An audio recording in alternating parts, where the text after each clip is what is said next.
मित्रों नमस्कार। सूचना की दुनिया पर आपका स्वागत है। मैं हूं डॉक्टर सुभाष चंद्र सिंह, राज्य सूचना आयुक्त उत्तर प्रदेश। 9 अक्टूबर 2023 को गोंडा में जो बैठक हुई थी वो बहुत लंबी चली।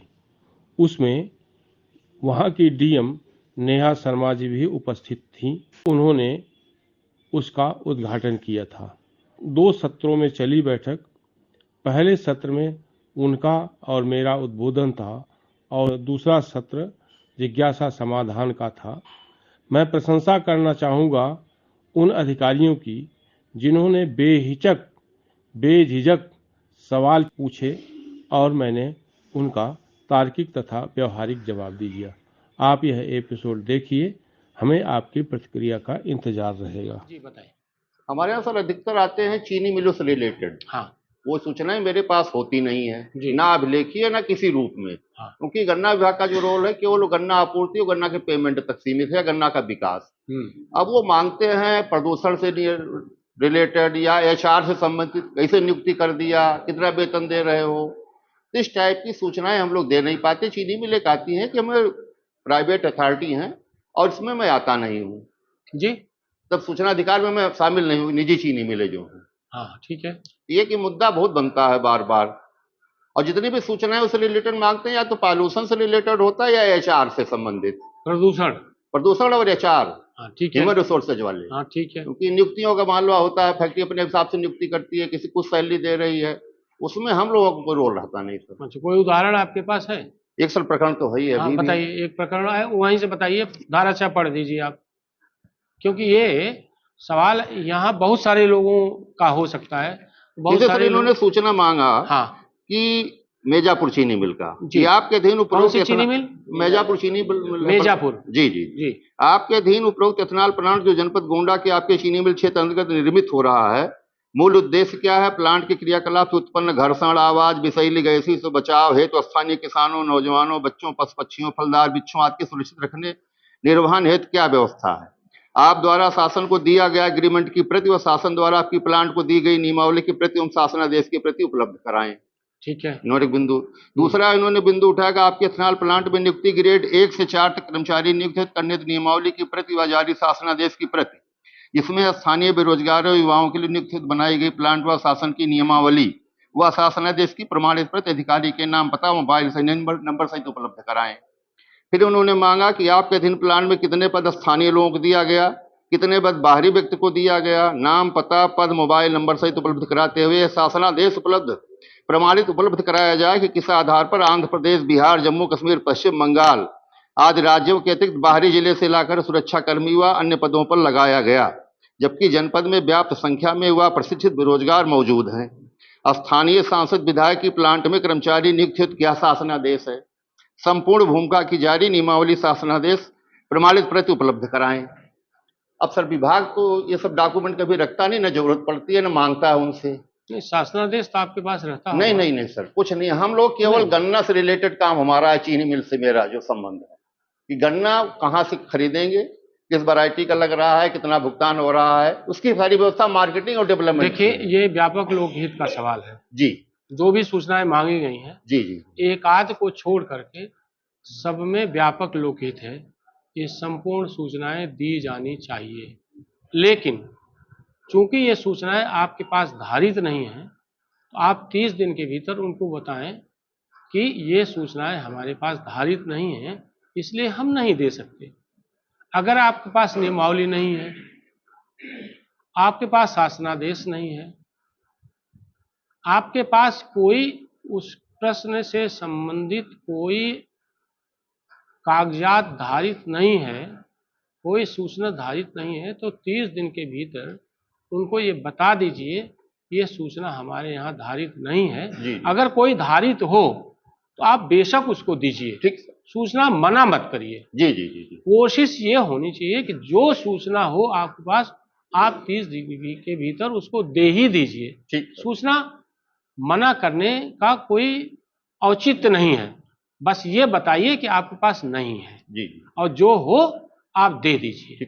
क्योंकि सूचना नियमावली जो 2015 की है वो भी और सूचना अधिकार कानून 2005 एक्ट, उसमें दोनों में है कि जो सूचना आपकी पत्रावली पर धारित है वो सूचना आपको उनको 30 दिन के भीतर देने की अनिवार्यता है, बाध्यता है। लेकिन अगर नहीं है तो आप उनको 30 दिन के भीतर, 30 दिन के भीतर मैंने 29वें दिन नहीं, क्योंकि जब इतना ही कहना है आपको सूचना हमारे यहाँ धारित नहीं इसलिए हम नहीं दे सकते हैं, ये तो 5 दिन में भी कर सकते हैं। एक जी। दूसरा, ये सूचना कहाँ है आपको ये पता होना चाहिए।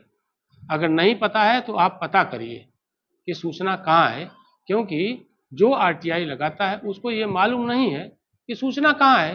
हो सकता है किसी इसी से संबंधित किसी विभाग में हो, तो आप जिस विभाग से संबंधित सूचना हो 5 दिन के भीतर उसको आप अंतरण कर दीजिए और वादी को उसको एक कॉपी दे दीजिए, और जहां अंतरित करिए वहां बता दीजिए कि यह सूचना हमसे मांगी गई है लेकिन हमारे पास धारित नहीं, ये सूचना आपके पास है, आप मेरा पत्र मिलने के 30 दिन के भीतर वादी को ये सूचना दें, अन्यथा ये आपकी जिम्मेदारी होगी। स्पष्ट हो गया सब लोगों को?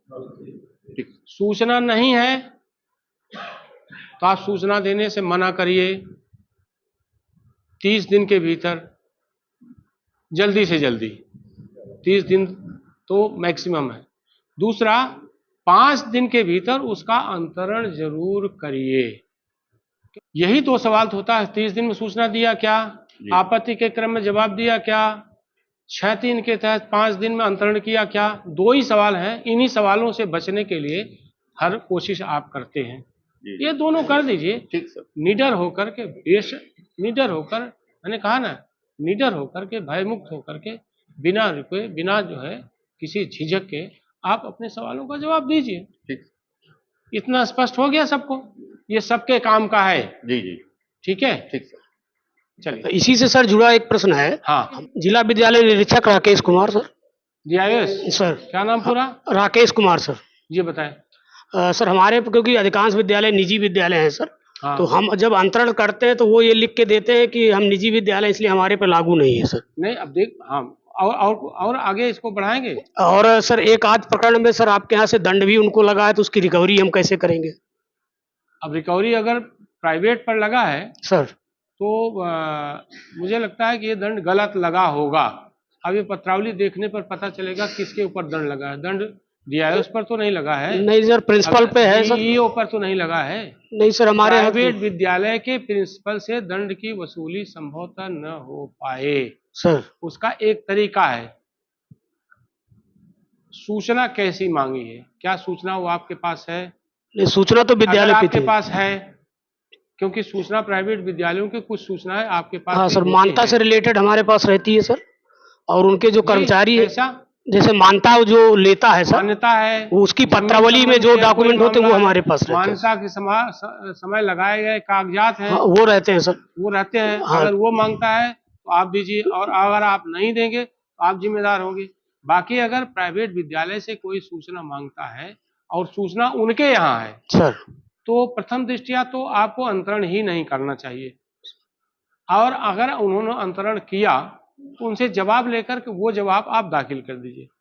देखिए, इसमें स्पष्ट हो गई इतनी बात? हाँ, स्पष्ट हो गया सर। अच्छा, मैं इसके आगे थोड़ा सा बोलता हूँ कि आरटीआई प्राइवेट और सरकारी स्पष्ट हो जाइए कि किसकी आरटीआई मांगी जा सकती है, किसकी नहीं मांगी जा सकती। प्राइवेट जितने संस्थान हैं उनकी भी आरटीआई मांगी जा सकती है, लेकिन उतनी ही आरटीआई मांगी जा सकती है जितना उनका सरकारी सिस्टम से सरोकार है, उतना ही आरटीआई आपसे मांग सकते हैं। जैसे डीआईएस ने कहा विद्यालय से संबंधित, प्राइवेट विद्यालयों में फीस का है, टीचर की नियुक्ति का है, कितने विद्यार्थी पढ़ते हैं, उनके पोशाक के बारे में, उनकी किताबों के बारे में कोई पूछता है, ये डीआईएस की जिम्मेदारी नहीं है, न विद्यालय से ये पूछ सकते हैं। लेकिन अगर वो कहता है कि विद्यालय की मान्यता कब हुई, उस समय कौन से कागजात जमा किए गए, उस समय जमीन से संबंधित कोई विवाद तो नहीं था, मान्यता का आधार क्या था, ये सारी सूचनाएं डीआईएस के पास होती हैं और ये सारी सूचनाएं दी ये सर देते हैं वो। इसमें स्पष्ट रूप से ये समझ लीजिए, निजी सूचना, निजी विद्यालय, निजी इंस्टीट्यूट की सूचना कह करके आप नहीं मना कर सकते हैं तब तक जब तक कि उसका आपसे सरोकार है। आपसे सरोकार नहीं है, आप बोल दीजिए ये निजी सूचना है, और फिर विद्यालय से या उस इंस्टीट्यूट से आप मांग लीजिए कि आप ये सूचना मांगी गई है, ये सूचना आप दीजिए। वो ये कह सकता है कि ये निजी विद्यालय है और हम निजी तौर पर वित्त पोषित है और हम सूचनाएं नहीं दे सकते, हम भी आरटीआई की परिधि में नहीं आते हैं, तो आप वही सूचना वादी को दे दीजिए। ठीक है? ठीक sir, thank you sir. Babita Verma, ARTO।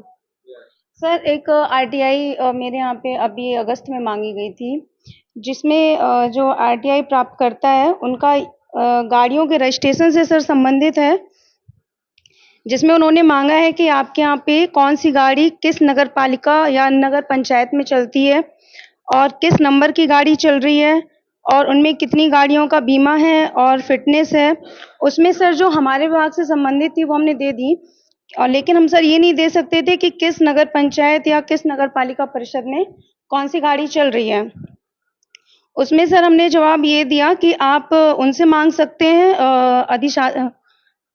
अधिशासी अधिकारी नगर पालिका को लेटर भी लिखा और उनको भी कह दिया आप उनसे ही मांग सकते हैं, और हमने भी सर अपनी तरफ से भेज दिया। उसने सर फिर फर्स्ट अपील करी है कि मैं आपके दिए हुए जवाब से संतुष्ट नहीं हूँ, फर्स्ट अपील। ठीक तो है आरटीओ सर ने सर हमको लेटर लिख दिया है कि आप इनको संतोषजनक जवाब दीजिए, जी, इन संतुष्टिपूर्ण इनको जवाब दीजिए। ठीक है। इस केस में सर मतलब कैसा आप संतुष्टिपूर्ण? फिर वही जवाब दे दीजिए, आप ये कहिए ना कि जो सूचना हमारे यहाँ आधारित है ये सूचना ये है, ठीक है। जी जी। और जो सूचना हमारे यहाँ नहीं है, जहाँ है वहाँ से आप प्राप्त करिए और वहाँ को आप लिख दीजिए कि यह सूचना आपके यहाँ आधारित है, ये सूचना आप दीजिए। एक दूसरा, ये सूचना बहुत विस्तृत किस्म की है, लेकिन इसमें लोकहित है इसलिए आप मना नहीं कर सकते विस्तृत सूचना कह के। इसमें व्यापक लोकहित है, कई विभागों से संबंधित सूचनाएं हैं।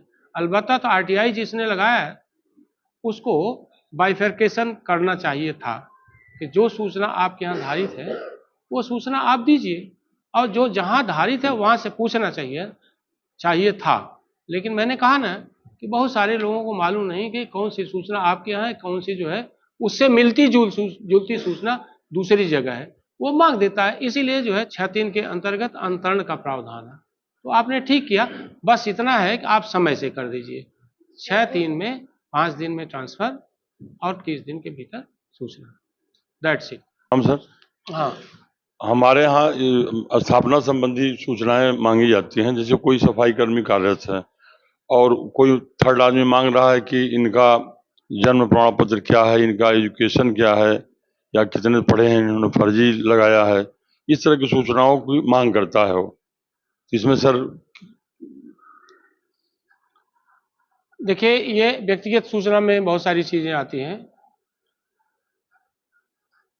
व्यक्तिगत सूचना का मतलब यह है वह सूचना जिससे आरटीआई मांगने वाले का कोई सीधा संबंध नहीं है। ये चीज स्पष्ट हो गई सर। जैसे एक उदाहरण मैं दूंगा। इन्होंने कहा कि स्थापना के बारे में पूछता है, कर्मचारी का जन्मतिथि, उसकी मार्कशीट, उसके उसको बढ़ा देते हैं हम, क्योंकि इस तरह के सवाल आपके नहीं कहीं और आते होंगे। उसकी चल अचल संपत्ति के बारे में, उसकी सर्विस बुक के बारे में, उसको कितना वेतन मिलता है उसके बारे में कोई अगर सवाल करता है तो यह व्यक्तिगत सूचना में आता है। आप जवाब नहीं देंगे, 30 दिन के भीतर इन राइटिंग आप कह दीजिए कि ये व्यक्तिगत सूचना है, ये नहीं दी जा सकती है। बहुत करिए तो आप उस व्यक्ति से जिसके बारे में सूचना मांगी गई है, आप उससे पूछ लीजिए कि आपके बारे में ये सूचना मांगी गई है, आपका क्या कहना है। अगर वो सूचना देने से मना कर दिया है, मना कर देता है तो आप स्पष्ट मना कर दीजिए। अगर वो कहता है सूचना दे दीजिए तो आप दे दीजिए। सामान्य रूप से कोई अपनी सूचना देने के लिए नहीं कहता। ये चीज अगर स्पष्ट हो गई तो मैं आगे बोलूं। लेकिन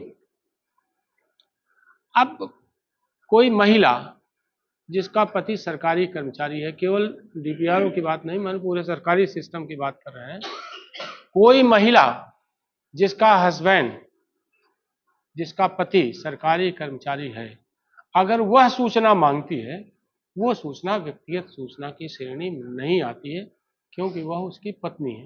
हो सकता है कोई विवाद हो सकता है तलाक लेने का कोई मामला, हो सकता है परिवार अदालत में कोई केस हो, वो सूचना दे है, आप उसकी सूचना दे दीजिए, क्योंकि वो सूचना पाने का उसको अधिकार है। आप इस YouTube चैनल को लाइक करिए, सब्सक्राइब करिए, कमेंट करिए और शेयर जरूर करिए।